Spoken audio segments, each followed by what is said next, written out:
Looking around for you, I can see there, longing for you.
Bapak Kapolsek ya.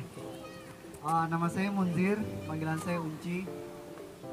Saya atlet rider 2010-2015 aktif. Kembali terjun ke kuda itu karena corona sebenarnya. Kemudian sedikit saya pengen berbagi soal bagaimana kita lebih menyatu dengan kudanya. Jadi yang paling penting itu adalah feeling kita yang pertama ya. Jadi ketika kita udah terbangun sama kuda, feeling kita, apapun yang terjadi di atas kuda itu pasti kudanya bakal ngerti. Beberapa tadi saya kasih attention si Sarhannya, dia mau masteng. Tapi karena kita udah feeling sama kuda, nanti gerakan kita, tubuh kita itu bakal refleks sendiri. Mulai dari paha, lutut, kemudian kaki. Jadi kenapa di equestrian itu lebih mengarah ke horsemanship-nya. Horsemanship itu adalah bagaimana kita berpartner dengan kuda, seperti itu. Kuda juga karena memang bawaan dari kudanya seperti itu. Terakhir saya di Bogor pakai kuda lokal, namanya Panjava. Alhamdulillah waktu itu dapat juara 3 mewakilin DIY karena waktu itu kita belum punya Polisi Sulsel. Jadi kompetitor saya ini kuda Womlat. Jadi dia kuda dari cold blood, darah dingin, dipersilangkan dengan hot blood, darah panas, Arabian, kemudian Andalusian, itu semua dari kuda hot blood. Jadi pas ketika saya tanding di Bogor waktu itu, saya turunin aja kali ya, risih. Tapi oh begitu. Tahu. Jadi lawan saya waktu itu Womlat ya. Saya mewakilin DIY waktu itu. Tapi trainer saya waktu itu dia bilang apapun lawannya, yang penting kamu yakin dengan kudamu. Karena ya kita harus berpartner sama kuda dan jaga feelingmu. Alhamdulillah waktu itu DIY dapat juara 3. Walaupun lawan saya Womlat ya yang harga 300 juta, 400 juta. Sementara Panjava waktu itu harganya cuma 40 juta.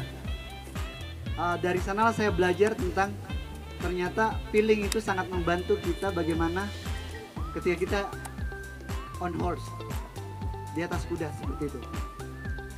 Kemudian yang paling penting setelah feeling dan balancing adalah bagaimana kita bisa menyatu dengan kudanya dengan kolektif.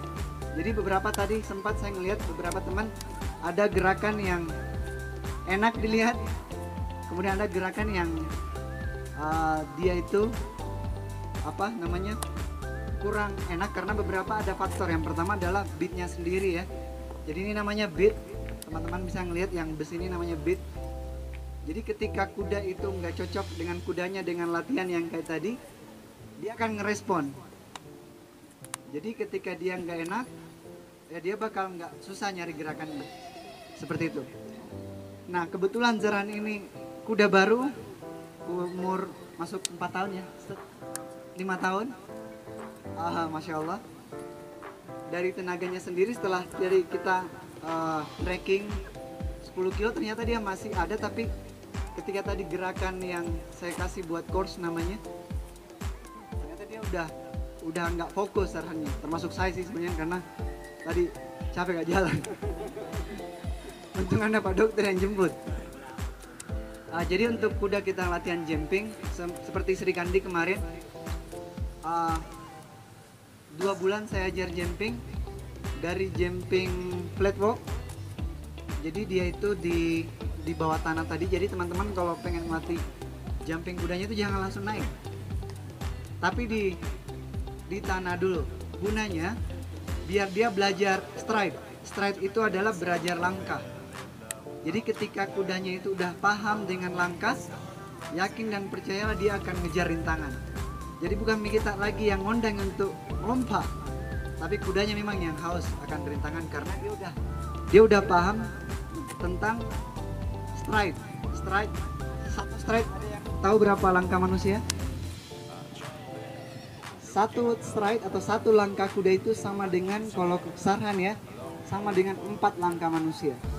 Jadi makanya kenapa tadi pas saya naik ngelihat dari mana langkahnya saya mulai start, berapa langkah yang harus saya, berapa stride atau berapa langkah kuda yang saya harus tempuh biar dia bisa naik. Ini kan tingginya ini 50, 30, 50, rintangan 50. Jadi di jumping itu ada 23, kemudian 57, 50 sampai 70 cm, terus 70, 90, terakhir kelas saya itu 110, 120. Tricky itu maksudnya ketika kita tidak di tengah akan kalah di satu stride. Satu kali kalah satu stride artinya lebih ke stride, berarti kita kalah di waktu. Seperti itu. Nah jadi pentingnya kita belajar stride. Seperti itu. Jadi di kuda identik sabar. Mungkin kenapalah kita ini dapat pahalanya di kuda, mau dengar materinya, mau naik kudanya, bahkan kotoran sama air kencingnya itu dapat pahala karena memang melatih kita sabar.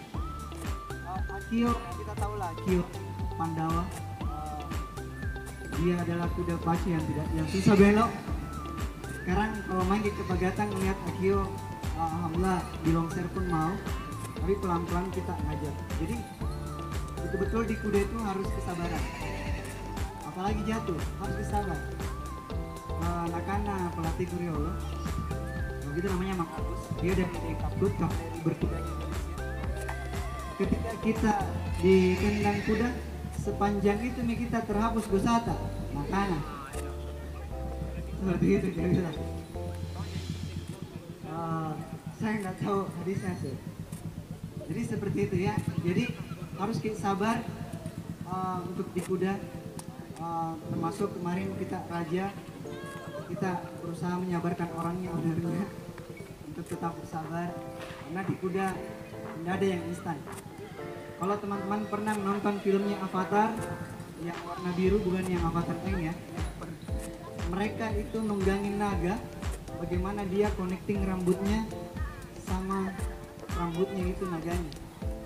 Jadi itu diambil dari bukunya itu diambil dari bagaimana orang berkuda, seperti itu. Baik, terima kasih Coach Muzir. Jadi belum dikatakan penunggang kuda kalau belum ditendang.